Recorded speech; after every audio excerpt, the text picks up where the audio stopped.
comigo aqui no Mulher Demais, hoje a gente tem uma amiga, queridíssima Sheila Sodré. Vou lhe dar um abraço que hoje é dia do amigo. Obrigada. E você se mostra uma amiga pra mim. Maravilhosa. Muito obrigada, de Fernandinha. todos os dias e de todas as necessidades. Porque tem amigo que a gente é amigo de conveniência, né? É não, olha, eu verdade. posso ser sua amiga, mas assim, quando você pega na hora do pega pra capar, Tô cadê longe. a pessoa? Tô longe, né? Ó, você falando de amigo, eu me lembrei, tem recentemente vindo o Leandro Carnal, e ele falando sobre amigo, ele dá uma frase interessante. Amigo é uma relação bacana, porque ele só vai funcionar quando ele me respeita na minha individualidade e eu o respeito na dele. Verdade. Você só percebe isso, Fernandinha, porque assim, a gente vai passando os anos, né, e os amigos vão diminuindo. Essa é a relação. Quando ele conta uma relação interessante, que é até com o próprio bolo de aniversário, quando você é pequeno. Tem aquele tanto de gente para cantar seu parabéns. Mas quando você já está nos 40, nos 50, o grupo de amigos para cantar o parabéns, ele é na mesma proporção do bolo, ele vai diminuindo. E isso é bacana. E você só vai manter... seletivo da vida, né? Que a gente vai manter. Pelo menos eu penso assim, só deve manter quem acrescenta. Sabe por quê? Porque a gente vai ficando cada vez mais parecido com quem a gente convive. Então, cuidado nas escolhas. Direito das empregadas domésticas é o nosso tema de hoje aqui no Mulher Demais. Esse número, gente, de empregados com FGTS, que bacana, cresceu 621%, porque teve toda aquela regularização na situação e tal. Esse aumento é resultado dessa regulamentação da PEC das domésticas, é assim que tem que ser dito, em junho de 2015, que aí obriga essa contribuição. Exato, passa a ser obrigatório, que antes era opcional. Exatamente. É tema do Café com Direito.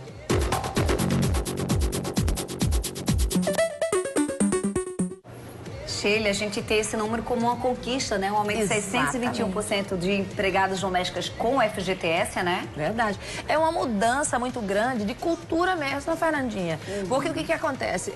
Os direitos, ele sempre vai ter alguém que vai ficar batendo a cabeça para que a gente consiga os benefícios, né? Então, se não tivesse quem lutasse pelos direitos, eles hoje não apareceriam de forma tão fácil e assim, estendida e agora, né, fazendo um efeito erga-omnes aí para todo mundo.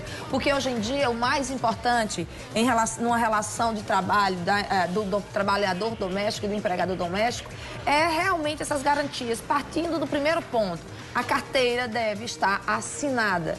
Porque com a carteira assinada é que esses direitos todos que nós vamos falar aqui, ou que nós já falamos antes, que a gente já discutiu sobre isso, e aí a gente não se cansa aqui no programa de estar falando sobre isso, porque é algo de utilidade pública, não é algo que dependa de ninguém, a não ser da sua força de vontade de buscar o seu direito e de convencer o empregador, e o empregador muitas vezes tem que convencer também o empregado da necessidade de assinar a carteira de trabalho, porque ela que vai dar principalmente a garantia e a obrigatoriedade do FGTS. Do própria contribuição do FGTS na parte patronal para o empregado. Então, são direitos, são conquistas que tem que ficar, tem que perdurar, porque ainda tem muita coisa, né, ainda a ser acrescentada nessa categoria e em outras que a gente está tentando regulamentar. A gente, quando traz esse número de aumento de 621%, a gente mostra que os direitos, eles estão sendo cumpridos também, né, Sheila? Fernandinha, isso mesmo. E é a parte importante dessa história, porque a legislação, ela está aí para ser cumprida. Só que, infelizmente, a gente vive num dilema de que a gente reclama das pessoas que não fazem as coisas corretas, que não são éticas, mas às vezes somos nós que também, né, vamos deixando para depois, e ao se omitir na assinatura, se negar a assinar uma carteira de trabalho do trabalhador doméstico, você está suprimindo dele vários direitos. É verdade. Né? Principalmente algo que é de extrema importância, que é a segurança, no sentido de saúde, de tudo, por conta da contribuição do INSS, Gente, da parte que é o seguro, Fernandinha. E ele é um drama. dor de cabeça porque tem coisa pior depois, se ela colocar na justiça, que é você provar que ela cumpriu o horário, não que ela tá... Gente, isso é uma dor de cabeça. Então, por exemplo, a minha empregada, a Damiana, pediu pra sair, questão de saúde do filho e tal. Então, já estava tudo sindicato, foi tudo bem fácil. Eu fui lá, imprimi, assinei com ela, tudo direitinho, né? Paguei, ela não quis cumprir o aviso prévio. Então, assim, é tudo tão mais fácil quando tá tudo regularizado, que você sabe que não vai ter dor de cabeça depois, que, assim, vale a pena tudo que você... mas eu pagaria menos. Claro que você pagaria menos, que você não vai estar pagando o E-Social, você não vai estar pagando a contribuição do FGTS, mas nada mesmo paga o preço de você saber que você não vai ter mais dor de cabeça quando tem o desligamento, né, Shelinha? A gente tem uma grande questão no universo jurídico, que é exatamente essa. Eu, principalmente, eu fico brincando com as pessoas assim, de, poxa, a gente é um ditado popular, vira senso comum, de que a gente só resolve o problema quando ele bate a nossa porta. É bem mais fácil e um pouco mais caro, você pode até ser um pouco mais difícil, quando você diz, eu quero ser correta, eu quero tentar fazer tudo, pelo menos, nos padrões legais. Eu quero fazer de tudo para fazer isso. Sai mais caro no momento. Você, às vezes, tem muito mais trabalho. Você vai ter que procurar um contador para organizar isso. Mas você não vai ter... Você tem a certeza que não vai ter aborrecimento. Depois. Exato. E às vezes fica mais caro, porque ela vai... É tudo com multa. Enfim, né? Tem a questão das Lembra multas. aquele programa que a gente gravou aqui, falando exatamente disso, quando uma ação trabalhista chega na esfera judicial. Então, de cara, as multas já elevam o valor que que era devido nessa relação de trabalho, ela já dá um pulo, assim, consideravelmente com o artigo 477 e o 467. São multas que você não tem como, não pagou, vai ter. Ou seja, é melhor regulamentar tudo certinho a partir de agora, né? Pra você que ligou a TV agora, são 8 em ponto, a gente tá falando hoje sobre direitos do empregado doméstico. Hoje eu queria até que você falasse, Shelinha, quais são os direitos da empregada doméstica ou do empregado doméstico, a gente já entendeu aqui em outros programas, que não é só empregada.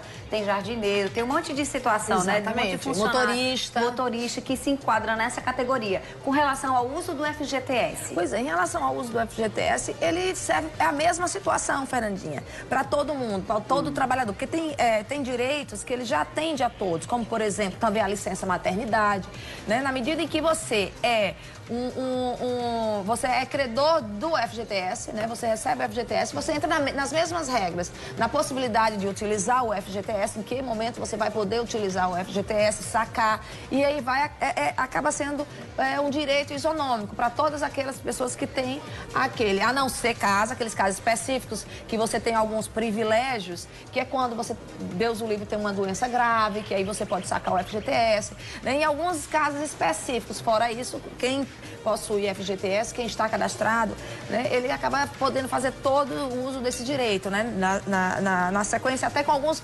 benefícios que vão tendo a mais. A gente viu agora uma medida recente do uso do FGTS para empréstimo consignado.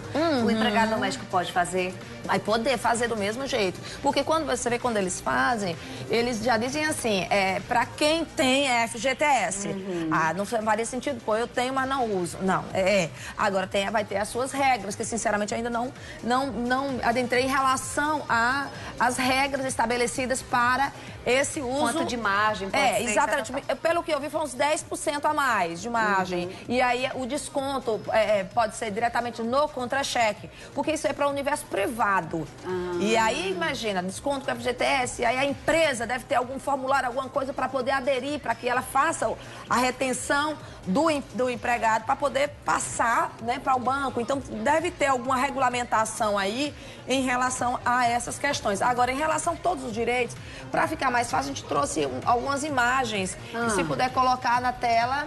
Bota aí pra gente ver. Inclusive, depois a Shelinha vai falar dos descontos que podem haver no salário, pra você que não tá assistindo o programa ter mais noção. A gente tem essa imagem aí. Se tivesse, bem, se não tiver, a gente continua seguindo aqui, falar que não é exatamente. Direito, olha aí os direitos. O local do trabalho deve... Tá vendo que outra coisa que é interessante que a gente não pensa? A questão de risco de acidente, né? Isso é importante. O local do trabalho, ele deve atender a todas as normas de higiene, saúde e segurança. Porque imagina, a pessoa vai trabalhar naquela casa, daquele jeito, naquela bagunça, onde as pessoas, até às vezes pela profissão, pelo trabalho que tem, a casa fica, né? Às vezes mistura a residência com o local de trabalho, e a empregada doméstica tem que cuidar daquilo, mexer com produtos. Então, isso também tem que ser visto, porque pode ser que a empregada doméstica, ela tá ali, né, diante de uma necessidade, mas um dia que ela for pôr em juízo, isso pode ser questionado. E aí... é algo que está deixando de cumprir, que a parte empregadora está deixando de cumprir, né? O empregado deverá regularizar menina... Respeitar regras, olha bem, a vista torta. E acordos estabelecidos pelas convenções, principalmente as coletivas dos trabalhadores. Exatamente, né? Para não abusar, né? E aí é tomar conhecimento, Fernandinha, que às vezes nem sempre nós temos programas na televisão onde serve de utilidade pública para estar falando os direitos e as obrigações. Como a gente faz aqui no Mulher de Macho. Então, assim, é importante você tomar conhecimento sobre essas convenções coletivas, sobre esses direitos que estão sendo, né, discutidos para cada uma, né? Não será permitido ter diferenciação salarial de exercício de função baseado no sexo, na idade, na cor, no estado civil ou nas condições financeiras, fiscais, Físicas, né? Porque é outra questão, né? Se eu tenho um homem ou uma mulher fazendo a faxina na minha casa, né? Então, assim, você estabelecer isso. Porque, olha bem, uma grande briga do universo feminino é exatamente todas as discriminações que nós já tivemos. E hoje ainda se vê muita discriminação de salário entre homem e mulher. O que é mais sentido realmente é isso. É você, às vezes, verem categorias que são mais femininas do que masculinas. Professoras de segundo grau, né? Indiscutivelmente, o universo feminino é muito presente na atividade como professora, né? E aí você tem outras atividades como doméstica também. Então, não é por conta disso, quando tem um homem, né, às vezes exercendo um papel parecido, que ele vai ter um salário a mais. Mas, infelizmente, é isso que acontece, viu? Então tem que estar atento. Semana passada, eles trouxeram uma análise incrível sobre várias funções, onde tinha mais mulheres e mais homens. Então, por exemplo, em tecnologia da informação, em logística, tinha muito mais homens do que mulheres. E em funções administrativas e recursos humanos, muito mais mulheres. E aí eles compararam também as diferenças salariais nessas áreas. Nas áreas que são masculinas. Gente, totalmente discrepante. Às vezes as mulheres, e eles trazem isso também na informação, as mulheres com condições estudantis muito melhores. Isso, então, ainda, infelizmente, é uma realidade no nosso Brasil que precisa avançar muito ainda. Agora, vamos falar de desconto. Porque até se cada categoria tomar esse cuidado de estar atento a isso... E brigar por essas melhorias, eu percebo, por exemplo, que as advogadas, hoje em dia, tem um número muito grande. A gente vai para os eventos jurídicos, está em fora e outras coisas. Você vê que o número de mulher é cada vez maior no universo jurídico e que há muito tempo não existia. Não era assim, não tínhamos essa proporção que nós temos hoje. Então, é realmente essa questão de brigar categoria por categoria, o papel feminino. E em relação aos descontos, é importante você saber exatamente qual é o seu direito, o que é que você também tem como obrigação. Então, especificamente, o que é que a parte patronal vai poder descontar, né? Aí vai a contribuição para o INSS, que o trabalhador, ele contribui com os 8%, tá? E você pode também, o empregador, ele vai poder descontar os 6%, que é referente ao vale transporte. O tema que eu quero trabalhar a semana que vem, Fernandinho, que eu estou como sugestão de pauta, que eu tive na Justiça do Trabalho, peguei, que é interessante, que é o serviço análogo a escravo. Que a gente não tem ideia nem de quais são as categorias e quais são as situações em que as pessoas podem trabalhar como escravo. Há um tempo, e isso não pode ser muito remoto, as pessoas traziam as meninas, até às vezes crianças, quase adolescentes, do interior para trabalhar em casa. Como babá, como faxineira. E aí o trabalho delas e o que elas recebiam era mais em troca do próprio alimento, da moradia. Né? Nesse grau que a gente sabe até que ponto... Analogia à escravidão. Exatamente. Sheila vai continuar aqui comigo, o Anny está dizendo intervalo comercial. Sheila vai continuar aqui comigo, a gente vai falar sobre quando eu precisar homologar essa demissão, como é que faz, como é o trâmite, né? A gente continua falando sobre isso. Se você tem qualquer dúvida, você vai poder ligar pra gente também, 3216-5013, Anny, tô certa? 5013 e também tem o nosso WhatsApp 991050400. Você pode mandar a sua dúvida para cá e participar do nosso bate-papo. A gente vai rapidinho para o intervalo comercial e volta já.